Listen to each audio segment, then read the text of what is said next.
semuanya, perkenalkan nama aku Feve dan selamat datang di Project Donuts, Diary of Universitas Pelita Harapan Students. Nah, aku di sini sekarang sebagai moderator dan juga aku kedatangan kedua orang tamu nih. Nah, yang pertama ada narasumber yaitu Ibu Wiwit selaku dosen dari Fakultas Psikologi dan juga temanku Feren yaitu merupakan anggota himpunan dari Sistem Informasi. Nah, teman-teman, di podcast pertama ini kita akan membahas tentang toxic relationships. Nah, untuk tahu lebih lanjut tentang toxic relationships itu sendiri, mungkin aku akan tanya-tanya nih ke narasumber kali ya. Nah, mungkin buat Bu Wiwit dulu pertama-tama, Bu Wiwit kira-kira toxic relationships itu apa sih, Bu? Oke, terima kasih Ave untuk pertanyaannya. Jadi toxic relationship itu adalah relasi gitu antar manusia yang sebenarnya perlahan-lahan gitu itu saling menghancurkan atau destruktif namanya gitu. Kenapa saling menghancurkan? Karena gini, misalnya dalam satu relasi wajar nggak sih kita punya masalah, itu wajar sekali kan gitu. Tapi orang dengan toxic relationship, salah satu pihak atau kedua belah pihak secara disengaja ataupun tidak sengaja dia akan menurunkan atau melemahkan salah satu pihaknya gitu, sehingga akhirnya entah salah satu pihak atau kedua belah pihak dia pelan-pelan akan merasa tidak bahagia dalam relasi. Dan juga ada juga dari beberapa orang yang saya tahu gitu, akan lama-lama itu akan berdampak ke kesehatan mentalnya. Jadi relasi yang dimana mungkin sebenarnya tidak bisa membuat orang bertumbuh, tapi justru semakin destruktif gitu. Oke, jadi itu lebih kepada destructive relations gitu kali ya, Bu ya. Yeah. Nah, mungkin Bu kalau misalnya kita lihat dari sisi sifat juga atau mungkin watak dari orang-orang itu, ada pengaruhnya nggak Bu kira-kira ke toxic relationships ini sendiri? Oke, dalam relasi itu personality ataupun sifat sebenarnya menjadi salah satu hal gitu yang membuat bisa muncul nih toxic relationship atau toxic relationship ya gitu. Tapi kadangkala sifatnya itu bukan cuma dari satu pihak aja, tapi sebenarnya mutual dua-duanya gitu, seperti itu sih. Jadi ada hubungan timbal balik kali ya mungkin ya Bu. Kalau dari Feren sendiri mungkin gimana nih? Ada pernah dengar tentang toxic relationships nggak? Atau mungkin pernah jadi perantara dari teman-temannya atau saudara kamu? Pernah sih. Biasanya tuh teman-teman yang kayak ngalamin toxic relationship itu malah yang awalnya misalnya dia tuh bawel atau gimana, jadi kayak lebih tertutup gitu.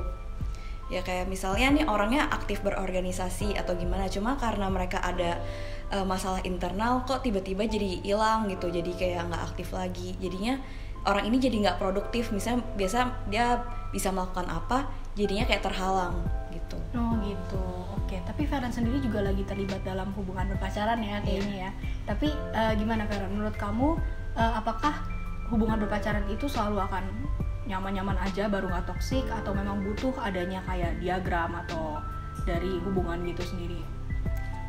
Kalau namanya dalam berhubungan pasti ada naik turunnya lah, pasti ada konfliknya. Kalau nggak ada konfliknya kan juga kita nggak tahu nih sifat dari pasangan kita sendiri itu gimana, jadi kita juga nggak bisa belajar gitu kan. Jadi ya sebenarnya wajar sih ada masalah, cuma kalau masalah terus menerus juga itu pasti itu mungkin yang dinamakan toksik gitu. Kalau kita masalah terus tapi nggak menemukan solusi yang tepat buat nyelesain masalah itu. Oke, thank you Feren. Nah, tadi kan Feren udah sempat mention tentang mental health ya Bu ya. Bu juga sempat bilang tentang mental health. Nah, menurut Ibu mental health itu gimana sih Bu? Pengaruhnya sejauh apa, sebesar apa kepada toxic relationships? Atau mungkin sebaliknya kali ya, maksudnya bagaimana orang-orang yang berada dalam relasi toksik itu bagaimana dampaknya ke mental health mereka. Mungkin saya akan jelaskan mental health secara umum dulu. Jadi orang yang sehat mental itu biasanya orang-orang yang menyadari potensi maupun kelemahan dirinya. Orang-orang yang bisa mengatasi daily stress yang mungkin tidak terlalu berat, bisa diatasi. Lalu orang-orang itu juga biasanya bisa berkontribusi kepada komunitas atau lingkungan yang ada di sekitarnya, sehingga orang-orang yang mengalami gangguan dalam kesehatan mental akan mengalami penurunan atau pengurangan dalam hal itu. Jadi dia nggak bisa beraktivitas, dia tidak bisa produktif lagi gitu. Nah, orang-orang yang mengalami toxic relationship atau berada dalam toxic relationship, jika ia menjadi salah satu korbannya gitu, nah mereka itu juga biasanya akan mengalami perubahan gitu pada diri. Kadang perubahan orang-orang di toxic relationship tuh nggak kelihatan. Jadi misalnya mungkin nggak kelihatan, oh ada memar fisik gitu. Tapi perubahannya tuh pelan-pelan atau tersamar. Jadi misalnya orangnya mungkin tidak happy sama sekali dalam relasi, atau orangnya nggak bisa lagi cerita tentang relasinya ke orang lain karena ada kekhawatiran tertentu, atau orang itu juga merasa tidak nyaman sama sekali kalau berada dengan pasangannya, atau ada orang-orang yang menjadi banyak nih yang kayak gini. Jadi misalnya menjadi tidak mandiri dalam arti saya harus kemana-mana sama pasangan gitu, saya nggak bisa menjadi diri saya sendiri gitu, ataupun kalau saya mau menjadi diri saya sendiri dilarang sama pasangan gitu. Atau orang-orang yang tidak berani sharing atau tidak bisa menjadi dirinya sendiri lagi gitu, seperti yang sebelum mereka masuk ke dalam sebuah relasi, seperti itu sih. Jadi mental health itu sejauh itu. Kalau tadi mungkin bisa diceritakan oleh Karen, dampaknya akhirnya apa? Ya tadi jadi tidak terbuka dengan orang-orang sekitarnya. Terus kalau ada masalah dengan pasangan, dampak lainnya itu sampai ke organisasi, ke misalnya pelajaran dan lain-lain. Lalu nggak bisa cerita tentang relasinya, kan itu juga nggak bagus jadinya ke mental health yang mereka. Oke, jadi memang lebih tertutup, lebih ada distance dari dia dan masyarakat juga mungkin ya. Tadi kan itu mungkin lebih secara penjelasan mental health kali ya Bu ya. Kalau mungkin Kak Feren sendiri, pernah gak lihat kayak contoh dari ada kasus-kasus yang seperti itu yang mungkin Feren ngerasa ini sering dialami oleh teman-teman Feren gitu, atau mahasiswa-mahasiswa UPH juga? Mungkin kayak ada beberapa teman yang misalnya biasa dia ikut jalan bareng sama temen aku, tapi karena dia lebih spend time waktunya sama pasangannya kayak daily gitu, jadinya dia lebih mikir lebih nyaman sama pasangannya nih. Tapi kan maksudnya hidup harus balance ya, jadi dia tuh lebih spend time waktu ke pasangannya tapi lupa untuk kalau dia tuh juga punya teman loh yang bisa bantuin dia dalam kehidupan dia sehari-hari gitu. Jadi kayak bergantung lah istilahnya gitu. Berarti relasi Feren sama temen itu juga jadi semakin menurun ya, jadi dari ada dampak dari toxic relationships ini sendiri. Kalau misalnya mengalami itu. Nah kalau misalnya kayak gitu berarti kan sebenarnya toxic relationships ini juga cukup banyak ya, karena kita bisa lihat juga banyak di masa-masa umur-umur segini tuh orang-orang lagi pada nyari-nyari pasangan, apalagi kita dalam ranah Universitas Pelita Harapan gini, kayak dari uni kita lagi benar-benar cari partner lah istilahnya sebelum kita lulus dari sini. Nah mungkin dari Ibu Wiwit sendiri dan juga dari Feren, ada gak sih kira-kira solusi atau mungkin kira-kira saran nih buat teman-teman kita yang sebenarnya mungkin sekarang masih single tapi mungkin lagi deket sama orang biar gak terjebak dalam toxic relationships? Mungkin dari Bu Wiwit dulu. Oke, mungkin saran praktis yang pertama adalah kalau misalnya kalian sedang dekat dengan orang lain, jangan terlalu eksklusif. Maksudnya seperti apa? Karena gini, orang yang berada di dalam toxic relationship itu mungkin awalnya merasa perlakuan pasangan ini kok kayaknya nggak enak ya, misalnya kayak ngelarang nggak boleh ini gitu. Awalnya ngerasa nggak enak, tapi lama-lama mereka tidak merasa itu sesuatu hal yang salah karena mereka udah biasa gitu. Tapi orang lain di luar yang tidak berada dalam relasi itu bisa melihat bahwa kok kayaknya ada sesuatu yang nggak benar nih gitu di situ. Tapi orang yang dalam relasi nggak bisa. Nah makanya kalau terlalu eksklusif atau misalnya kalian benar-benar merahasiakan ini ke orang-orang terdekat, akibatnya tidak akan ada penilaian objektif yang bisa ngelihat atau ngasih tahu ke kamu kayaknya udah nggak benar gitu. Itu yang pertama. Jadi tidak terlalu eksklusif dan it's okay untuk cerita ke orang-orang terdekat kalau misalnya lagi dekat dengan orang gitu. Lalu yang kedua, kalian juga perlu aware sebenarnya dengan diri sendiri. Maksudnya gini, orang-orang dalam toxic relationship kadang merasa saya perlu punya pacar gitu, nggak apa-apa deh gitu, pacarnya ngelarang-larang masih oke kok gitu. Tapi awal-awal emang oke, lama-lama mungkin tuh sudah menghambat diri kita. Nah saat kita merasa dalam relasi kok saya tidak bisa berkembang, dalam relasi kok isinya semuanya negatif aja gitu, kita perlu aware bahwa di kondisi ini saya udah perlu melakukan satu tindakan nih gitu. Jadi misalnya kayak kasih masukan ke pasangannya, misalnya pasangan melakukan apa kamu kurang pas ya kasih masukan gitu. Tapi banyak juga orang-orang yang udah kasih masukan pasangannya nggak berubah juga. Nah dalam kondisi seperti itu kamu perlu memutuskan gitu, apakah memang akan tetap dalam relasi ini atau berusaha berada dalam relasi ini, atau mungkin perlu cari jalan keluar yang lain gitu. Misalnya kalau untuk pasangan udah lebih serius misalnya, mungkin perlu counseling berdua gitu untuk ngecek sebenarnya dia kayak gimana sih gitu, apakah ada hal-hal yang perlu diubah dalam relasinya gitu. Tapi kalau memang sudah benar-benar sangat mengganggu itu dalam arti kamunya sendiri sebagai individu tidak bisa akhirnya berkembang dengan baik saat berada dalam satu relasi, kamu perlu mengevaluasi apakah memang akan tetap berada di relasi ini atau tidak. Seperti itu sih, karena ya namanya relasi itu harusnya maksudnya saling mendukung dan juga membangun. Jika itu justru menjatuhkan dirimu atau membuat kamu akhirnya tidak bisa berkembang lagi dan menjauhkan dirimu dengan orang-orang terdekat, ya kamu perlu make sure bahwa ya kamu harus membuat satu decisions gitu. Dan it's okay kalau akhirnya kamu tidak punya pacar dulu karena ini, dan itu tidak apa-apa, itu tidak akan mengganggu identitas dirimu itu siapa gitu, karena kamu tetap berharga walaupun saat ini belum punya pasangan. Seperti itu sih. Jadi mungkin lebih terbuka juga ya Bu ya kalau misalnya dalam hubungan gitu ya, terbuka dan aware bahwa misalnya diri ini udah nggak nyaman sebenarnya berada dalam satu relasi gitu. Berarti tetap setiap orang tuh harus punya boundariesnya masing-masing ya dalam hubungan gitu ya. Oke, makasih Bu Wiwit. Nah mungkin kalau Kak Feren nih, mungkin nih yang solusi lebih aplikatif, yang mungkin lebih simple gitu kan. Kalau misalnya Bu Wiwit kan memang lebih tahu nih kira-kira mental health gimana. Kalau misalnya Feren mungkin yang lebih praktisnya gimana nih, yang mudah diterapin.